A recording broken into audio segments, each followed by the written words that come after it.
saya bacakan yang pertama ya, pertanyaan. Ustaz, tolong dijabarkan jenis-jenis bid'ah. Tolong jabarkan jenis-jenis bid'ah. Buka halaman 54. Halaman 54 yang tulisan tebal, pembagian bid'ah menurut Imam Syafi'i. Qala Syafi'iyu, Imam Syafi'i berkata, al bid'atu bid'atani, bid'ah itu ada dua, mahmudatun bid'ah terpuji, wa mazmumatun bid'ah tercela. Fama wafaqas sunnata, kalau perbuatan itu tidak pernah dikerjakan Rasul tapi masih sesuai dengan hadis sunnah, masih dinaungi oleh hadis, fahuwa mahmud, maka perbuatan itu disebut bid'ah mahmudah, bid'ah terpuji, bid'ah hasanah. Wa ma khalafaha, kalau perbuatan itu bertentangan dengan hadis, fahuwa mazmum, maka namanya bid'ah mazmumah, bid'ah tercela, bid'ah dhalalah, bid'ah mungkarah. Dikasih tanda supaya mudah nanti kalau ditanya orang. Itu menurut Imam Syafi'i. Apa kata Imam Ibnu Hajar Al-Asqalani, halaman 55 yang tulisan tebal. Menurut Imam Ibnu Hajar Al-Asqalani, wat tahqiq, setelah diteliti secara mendetail dan halus, annaha in kanat mimma tandariju tahta mustahsan fi syar'i fahuwa hasanah, kalau dia masih dinaungi hadis dalil yang sahih, masih bisa dilegitimasi dengan dalil, fahuwa fahiya hasanah, maka disebut dengan bid'ah hasanah. Wa in kanat mimma tandariju tahta mustaqbahin fi syar'i fahuwa fahiya mustaqbahah, maka dia termasuk bid'ah dhalalah, mustaqbahah jelek buruk. Wa illa, kalau tidak masuk di antara keduanya, fahiya min qismil mubah, maka dia termasuk dalam perkara mubah, boleh. Wallahu a'lam. Apakah harus disebutkan namanya ketika mengirim doa untuk orang tua kandung? Kalau orang tua kandung tanpa disebutkan namanya sudah sampai otomatis. Itulah makna idza matal insan, kalau manusia mati inqata'a, semua amal Abdul Somad putus. Tapi ada satu amalnya yang dilaksanakannya sekarang tetap nyambung walaupun dia sudah mati. Amal yang mana? Anaknya. Amal anak saya nyampai ke saya, karena anak saya itu amal saya. Saya nggak ngerti Pak Ustadz, apa maksudnya anak Ustadz, amal Ustadz? Anak saya itu amal saya, karena kalau istri saya itu cuman saya tengok, nggak mungkin dia hamil. Paham? Amal saya, anak saya itu, maka amal dia mengalir ke saya tanpa disebutkannya bin binti. Beda sama orang lain.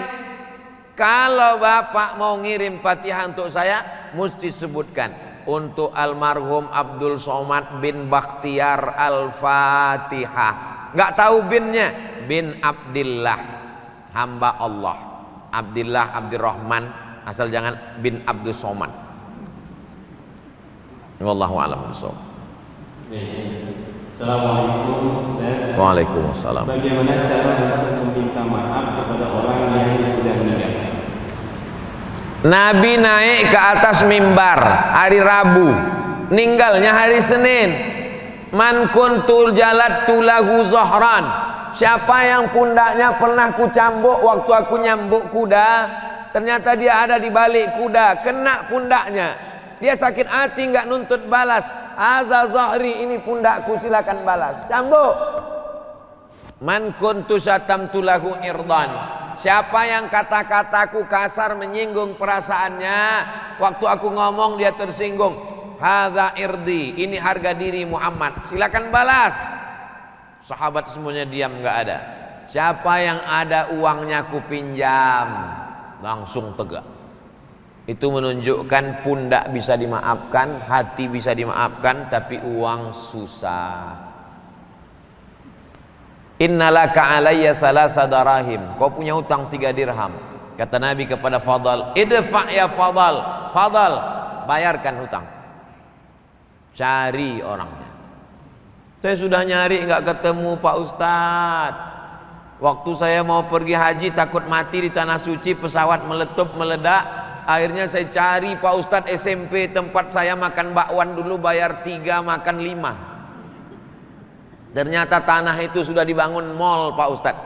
Cari sampai ketemu. Kalau enggak ada juga, hitung berapa angka bakwan. Kau makan bakwannya berapa kali? Libur cuma tanggal merah aja Pak Ustadz. Kau hitunglah berapa harga bakwan itu tahun 80. Jangan tahun 80 1000, sekarang bayar 1000 juga. Inflasi, tak sama nilainya. Hitung menurut harga emas, maka serahkan untuk umat. Karena umat ini satu. Hadhihi ummatukum ummatan wahidah. Kalau ada ahli warisnya bayarkan. Kalau tak ada ahli warisnya serahkan kepada lembaga yang dinikmati masalih ammah, kepentingan umat orang banyak. Bisa serahkan ke yayasan Masjid Jami Al-Azhar. Kalau bingung tak tahu mau ditransfer kemana, nanti akan dibelikan untuk air sedekah. Jadi setiap 10 menit sekali ada iklannya. Air Masjid Jami Al-Azhar. Nanti untuk kepentingan umat, ada orang puasa Senin Kamis, puasa Ayyamul Bait, puasa Ramadan, supaya dinikmati orang banyak. Adapun dosa yang terkait dengan perasaan, saya nggak ada utang Pak Ustadz. Terus apa dosamu? Dulu saya janjikan harus menikah dengan dia, ternyata ada yang lebih cantik Pak Ustadz. Maka tentang masalah itu mintalah kepada Allah. Ya Allah, aku ada silap dan salah dengan salah satu dari hambamu.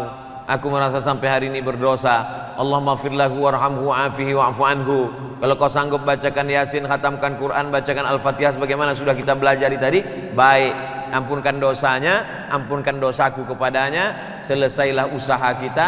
La yukallifullahu nafsan illa wus'aha.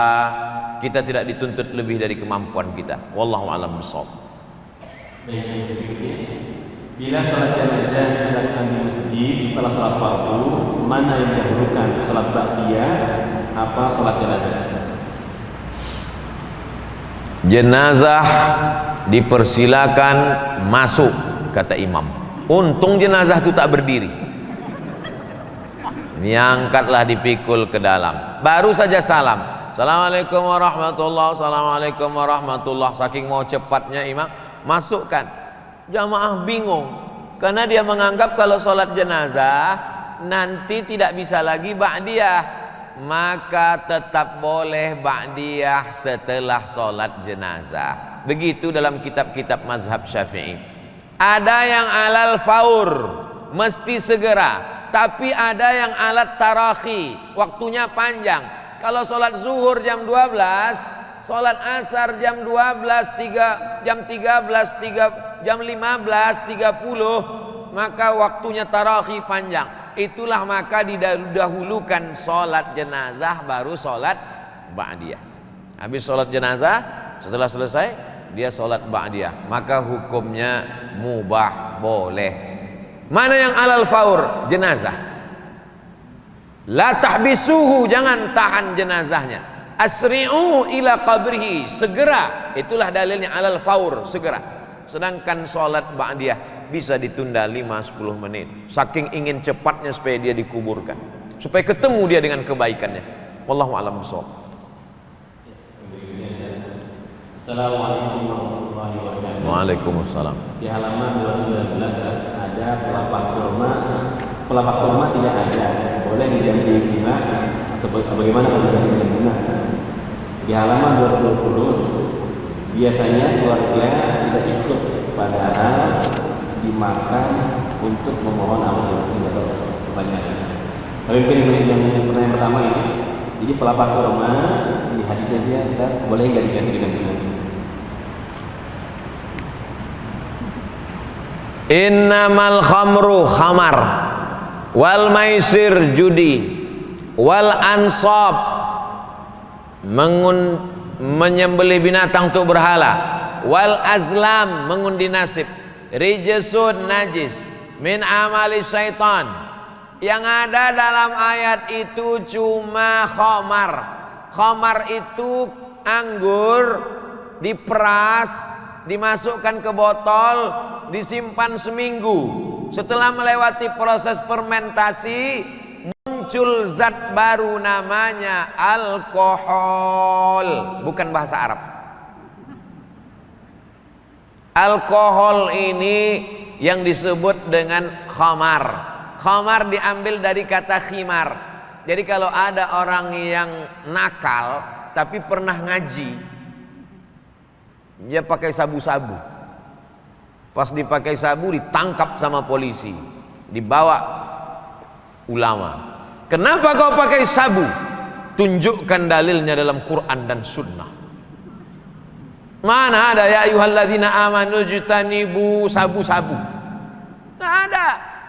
Lalu dari mana dasar pengharaman sabu-sabu? Qiyas. Qiyas, dasar pengambilan hukum dalam Islam 10. Quran, hadis, ijma', qiyas, syar'u man qablana, saddu zara'i, qaulu sahabi, istihsan, istishab, urf. 10. Dari mana dasar pengambilan hukum narkoba, sabu-sabu, pil rohibnol, nipam? Quran tak ada, dalam hadis tak ada, dalam ijma' tak ada, dalam qiyas. Apa arti qiyas? Menyebutkan sesuatu yang belum ada hukumnya, dikiaskan kepada sesuatu yang sudah ada hukumnya, dengan melihat titik persamaan antara keduanya.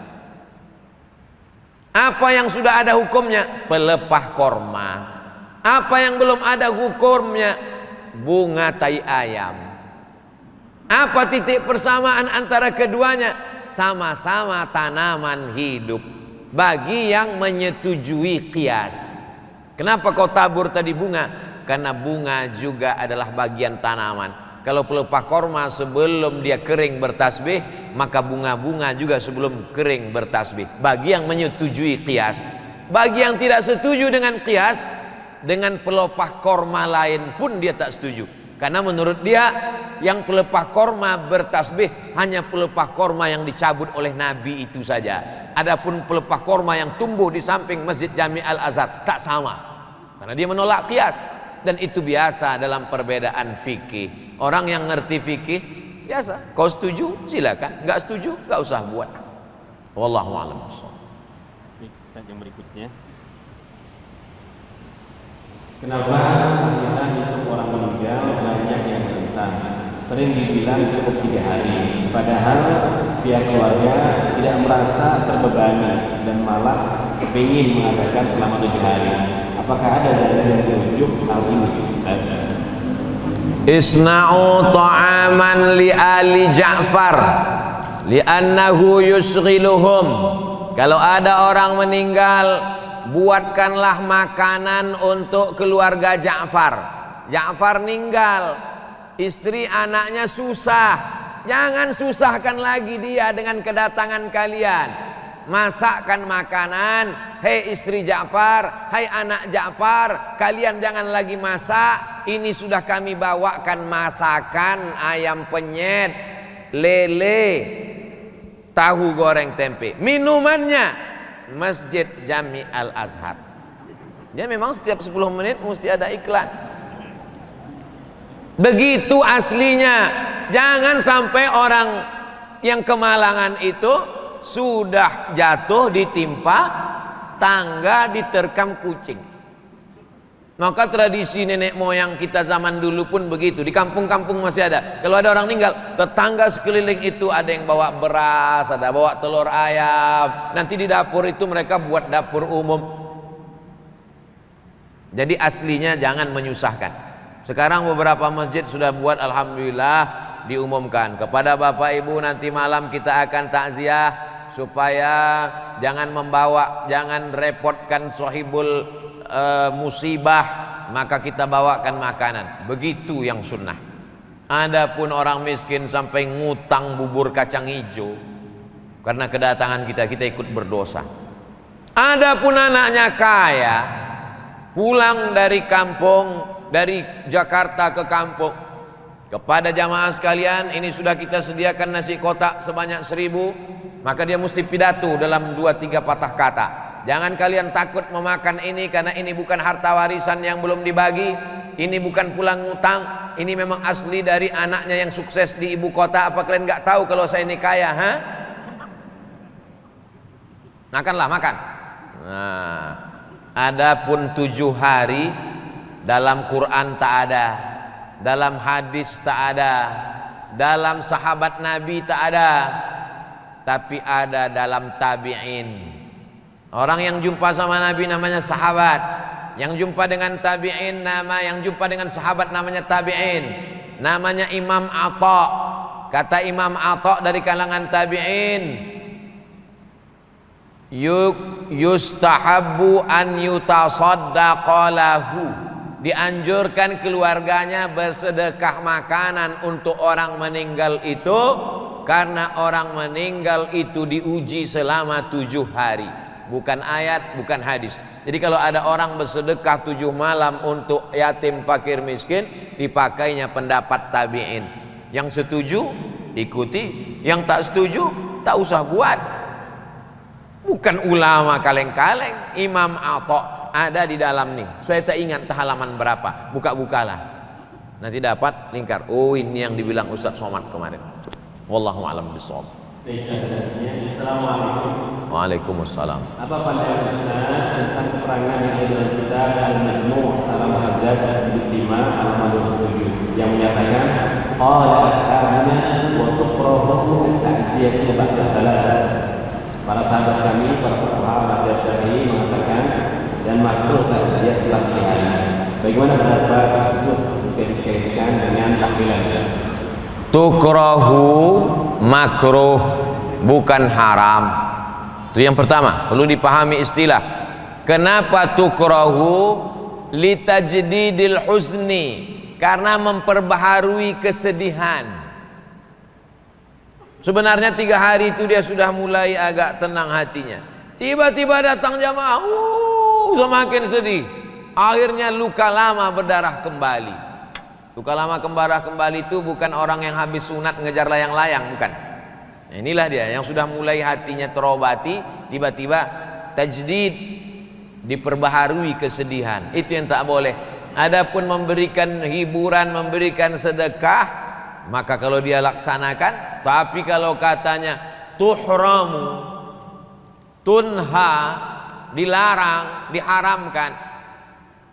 Jadi orang yang bersedekah 7 malam, kalau tidak mau dibuat di rumah, antarkan ke panti asuhan.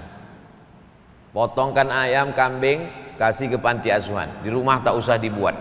Untuk kalau memang mau ngotot, mau mengamalkan fatwa Imam Atha tadi.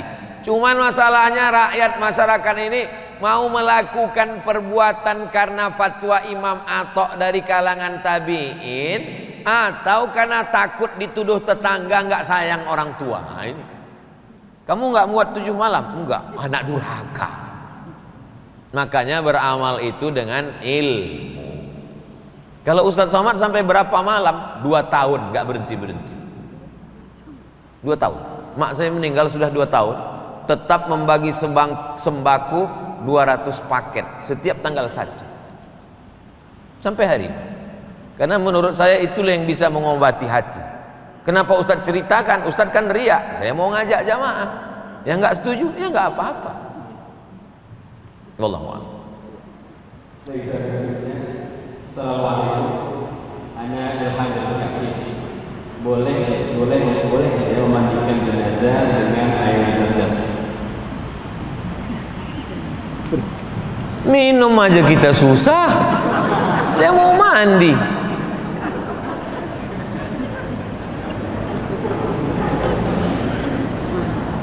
Ma'u zamzam 5 syuribalah. Air zam-zam itu diminum sesuai dengan niat apa dia diminum. Diambil air itu, disiramkan ke kepala karena orang itu ada sakit kepala, Coba tengok apa doa minum Zam-Zam. Allahumma inni as'aluka ilman nafi'an wa rizqan wasi'an wa shifaan min kulli da'in. 3. Ilmunya luas, rezekinya lapang, penyembuh dari segala macam penyakit. Diminum atau diusapkan atau disiramkan. Tapi kalau dimandikannya otomatis digosokkannya ke kemaluannya, cebok dia.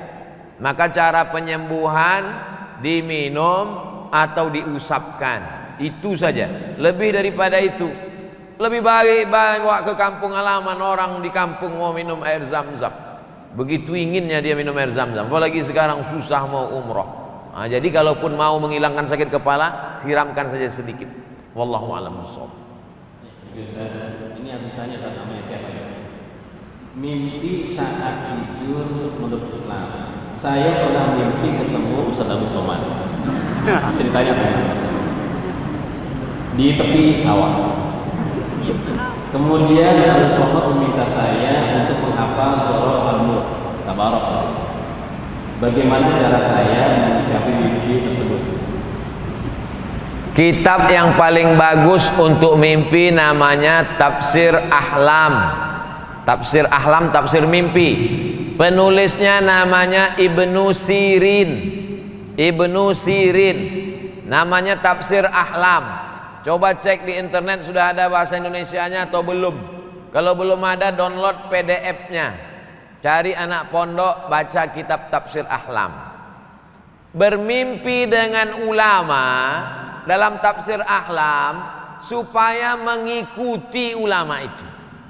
Saya pernah bermimpi dengan Habib Anis yang punya ijazah Simtud Duror. Dalam mimpi itu saya datang ke masjid. Di dalam masjid itu sedang pembacaan Maulid Simtud Duror. Nampak saya beliau dari jauh, wajahnya bercahaya. Saya cari di Tafsir Ahlam, apa arti melihat ulama? Supaya kita mengikut ulama itu. Smiling of Habib. Habib yang tersenyum susah membayangkan wajahnya marah. Habib Anis dari Solo. Lalu kemudian mimpi tentang tanaman, menunjukkan bahwa tidak boleh putus asa karena tanaman setelah kering, layu dan mati akan tumbuh sesuatu yang baru. Tanaman, sawah, padi, pecah bijinya, tumbuh kuning, berbuah, layu, kering, mati, tumbuh yang baru. Menunjukkan harus selalu positif. Apa tadi kelanjutan mimpi? Mimpinya berepisode ini. Diminta untuk menghafal Surat Al-Mulk, hadis dari Abdullah ibnu Mas'ud, 30 ayat dibaca malam menyelamatkan dari azab kubur. Itulah dia, tabarakalladzi biyadihil mulk wa huwa ala kulli syai'in qadir alladzi khalaqal mauta wal hayata liyabluwakum ayyukum ahsanu amala. Kalau dibaca surat Al-Mulk itu kita sadar kenapa aku masih hidup sampai hari ini.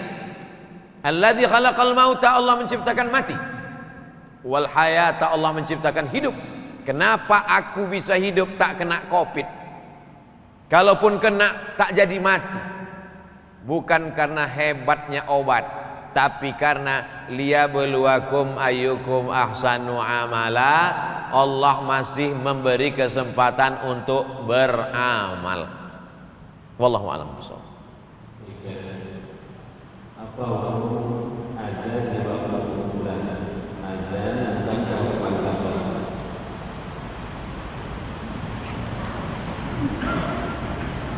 Nabi mengazankan anak Sayyidatuna Fatimah, namanya Sayyidina Al-Hasan, adiknya Sayyidina Al-Husain, adzanas shalah. Hadis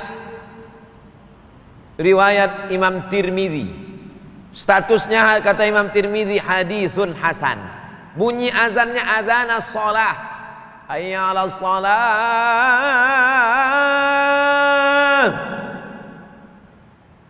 Mentang-mentang anaknya lahir jam 5, as-salatu khairum minan naum. Enggak, tetap azan biasa. lahirnya diazankan. Kata Syekh Said Sabiq, anak laki-laki anak perempuan sama, azan telinga kanan, iqamat telinga kiri, hukumnya sunnah, tidak wajib. Jadi bapak ibu yang anaknya dulu tidak diazankan, pulang dari sini jangan diazankan lagi. Pulang dari sini kau sebentar. Wow, apanya ayahnya itu? Dulu semester 3. Kalau lahirnya diazankan, kalau waktu datang ke dunia ini diazankan, maka saat melepas perginya pun diazankan juga. Qiyas. Dalam Quran tak ada, dalam hadis tak ada, dalam qiyas ada, tapi hanya sebagian dari kalangan mazhab Syafi'i, bukan Imam Syafi'i. Sebahagian jama'atun minas Syafi'iyah, sekelompok ulama mazhab Syafi'i, bukan Imam Syafi'i, bukan mazhab Syafi'i secara keseluruhan. Ada Imam Syafi'i, Muhammad bin Idris Syafi'i, ada ulama mazhab Syafi'i berijtihad mengikut manhaj metode Imam Syafi'i. Sebahagiannya mengatakan kalau saat lahirnya, datangnya ke dunia ini diazankan, maka saat perginya pun juga diazankan. Dalilnya apa? Qiyas. Quran, hadis, ijma', qiyas. Sikap Ustadz sendiri, saya hadir di pemakaman, ada orang mengazankan di situ, tidak saya larang, karena ada ulama mazhab Syafi'i. Tapi saya tidak pula menyuruh begitu pemakam azankan, karena ini bukan perkara yang disepakati dalam mazhab. Wallahu a'lam.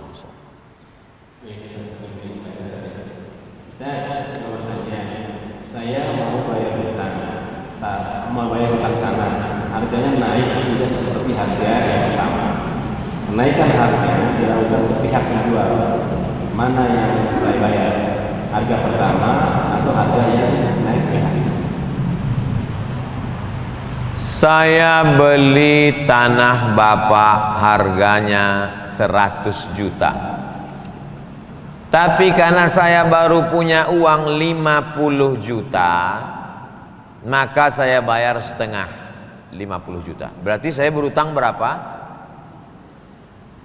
50. Utang saya 50. Buka surat Al-Baqarah ayat 282. Satu halaman. Ya ayyuhalladzina amanu, hai orang beriman, idza tadayantum bidainin, kalau kalian menjalin transaksi utang piutang, ila ajalim musamma, sampai waktu tertentu, faktubuh, tulislah, waliyaktub bainakum katibun bil adli, hendaklah diangkat seorang penulis yang adil, wala ya'ba katibun ay yaktuba kama 'allamahu Allah, janganlah penulis ini enggan untuk menulis seperti yang sudah diajarkan Allah. Wastashhidu syahidaini min rijalikum, angkatlah 2 orang saksi laki-laki.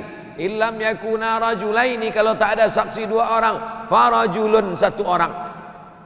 Manusia itu yang dipegang cakapnya, kalau kambing yang dipegang talinya. Kalau manusia tak bisa dipegang cakapnya, ikat dia pakai tali. Dulu kau kan janji harganya 50, 100 aku utang 50, membayarnya tanggal 1 Mei tahun 2022, itulah dipegang. Itulah maka mesti ada saksi, karena kalau tak ada saksi dia akan ngeles, dia akan ngeyel. Maka perlunya ada saksi. Dipakai mana? Dibayar pakai akad yang pertama, kecuali ada kesepakatan lain. Hutang dibayar menurut harga emas, beda. Kalau saya ngutang ke bapak atau bapak ngutang ke saya, lebih bagus dibayar menurut harga emas. Kenapa? Karena duit kertas tak ada nilainya. Negara boleh mencetak kertas sebanyak emas di suatu negara. Kalau di negara Kesatuan Republik Indonesia ada 1 ton emas, maka negara ini hanya boleh mencetak sekian ribu juta lembar. Karena emas tak bisa dibawa berkeliaran, pemalsuan, banyak perampok. maka dikeluarkanlah pengganti emas, itulah dia uang kertas. Uang kertas tak ada harganya. Itulah makanya zaman Nabi jual beli itu dua, pakai emas dan perak. Emas namanya dinar, perak namanya dirham, sedangkan yang pakai barang namanya barter. Kata orang Medan barter, sampai ke Bekasi barter. Jadi pakailah harga emas, walaupun kita tidak pakai emas, pakai. Kenapa? Karena inflasi, harga jatuh terus. Dulu saat kami ke Mesir, beasiswa saya 162 pon. 162 pon itu $50. Tahun 1998. Begitu saya ke Mesir lagi tahun 2017, gonjang-ganjing politik, $100 menjadi 1.900 pon. Coba kalau dulu saya ngutang 98 pakai uang, dibayar lagi, tak ada harganya. Nah, itulah pentingnya pakai nilai. Ini saran dari saya, pakai nilai emas. Saya yakin itu tadi bapak yang minta naik itu karena dia udah hitung-hitung. Wah, ini rugi aku nih. Cuma dari awal dia tidak jelaskan. Makanya dari awal itu mesti jelas supaya tidak konflik. Agama datang untuk menjaga hifzul aql, menjaga akal. Maka haram pakai narkoba, rusak akal. Hifzul nafs, menjaga nyawa, maka tak boleh membunuh. Hifzul ard, menjaga harga diri, maka tak boleh caci maki, sumpah serapah.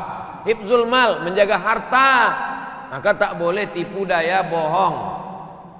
Hifzul din, menjaga agama, maka tak boleh menista agama, murtad dan lain sebagainya. Datangnya agama Islam ini untuk menjaga. Tapi banyak orang kalau sholat ikut Allah, puasa ikut Allah, tapi kalau janji utang piutang, aku lebih pandai daripada Allah. Berarti belum syar'i. Udkhulu fis silmi kafah. Masuklah ke dalam Islam secara total, dari mulai sholatnya, ibadahnya, muamalatnya, munakahatnya, siasahnya, politiknya, Islam. Wallahu a'lam. Ya, baik Bapak dan Ibu sekalian, kita kalau bersama satu jam terasa berapa menit saja. Masya Allah. Jadi itu masih banyak pertanyaan ya. Waktu kita sudah jam 2:09, jadi sudah 1 jam setengah lebih kita sama lama-lama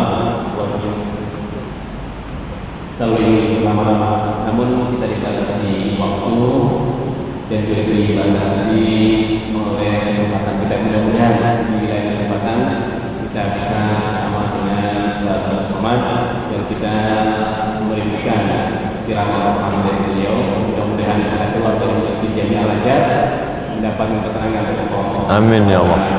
Mudah-mudahan karena itu maka kita meminta keberkahan dari beliau sudah jauh-jauh datang ke Bekasi. Kita mohon untuk menutup acara ini dengan bacaan doa. Kita mohonkan juga mudah-mudahan yang bacaan nanti Allah Subhanahu wa taala. Amin. Astaghfirullahaladzim, astaghfirullahaladzim, astaghfirullahaladzim alladzi la ilaha illa huwal hayyul qayyum wa atubu ilaih. A'udzu billahi minasyaitonir rajim. Bismillahirrahmanirrahim. Alhamdulillahi rabbil alamin arrahmanir rahim maliki yaumiddin. Iyyaka na'budu wa iyyaka nasta'in. Ihdinas siratal mustaqim. Siratal ladzina an'amta 'alaihim ghairil maghdubi 'alaihim waladdallin. Amin. Allahumma salli ala Sayyidina Muhammad wa ala ali Sayyidina Muhammad. La tada' lana fi maqamina hadha wa fi sa'atina hadhihi dhanban illa ghafartah. Keluar kami dari majlis ini, ampunkan dosa-dosa kami ya Allah. Wala aiban illa satartah. Tutupilah aib cacat kami ya Allah. Wala musafiran illa wasaltah. Sampaikanlah saudara kami yang musafir ke tujuan dengan selamat. Wala maridan illa syafaitah. Yang sakit angkat penyakitnya, sehatkan ya Allah. Wala mayyitan illa rahimtah. Yang meninggal dunia curahkan rahmatmu, lapangkan kuburnya, jauhkan dari azab kubur. Wala dainan illa qadaitah. Utang piutang tolong kami melunasinya ya Allah. Wala hajatan min hawaijid dunya wal akhirati laka ridha wa lana fiha salah. Segala hajat dunia, hajat akhirat baik bagi kami dan Engkau ridha. Illa qadaitaha wa yassartaha ya rabbal alamin. Mudahkan dan tunaikanlah ya Allah. Rabbana hab lana minas salihin. Jadikan anak kami anak-anak yang saleh dan salihah. Allahumma wafiqna lima tuhibbuhu wa tardah. Tanamkan taufikmu ke dalam hati kami supaya kami beramal dengan amal yang Kau cintai dan Kau ridhai. Rabbana fir lana dzunubana, ampunkan dosa kami, wali walidina, kedua orang tua kami, wali azwajina, pasangan hidup kami, wali dzurriyyatina, anak keturunan kami, wali man hadarana, semua yang hadir di majelis ini ya Allah, wali ikhwanina alladzina sabaquna bil iman, wala taj'al fi qulubina ghillan lil ladzina amanu rabbana innaka ra'ufur rahim. Rabbana atina fid dunya hasanah wa fil akhirati hasanah wa qina adzaban nar. Sallallahu ala sayyidina Muhammad wa ala alihi wa sahbihi wa sallam. Walhamdulillahi rabbil alamin. Taqabbalallahu minkum minna wa minkum taqabbal ya karim. Selama menyampaikan ini banyak kata-kata saya tak berkenan di hati, menyinggung perasaan, kurang adab, tak hormat kepada profesor, guru kita, kepada yayasan, kepada jamaah. Saya Al-Fakir Abdul Somad mohon maaf. Kita tidak pernah berpisah karena kita senantiasa bersama dalam doa. Jangan lupa tetap doakan Ustaz Abdul Somad supaya mati husnul khatimah, mati dalam keadaan la ilaha illallah Muhammad Rasulullah SAW. Terima kasih, mohon maaf. Wassalamualaikum warahmatullahi wabarakatuh.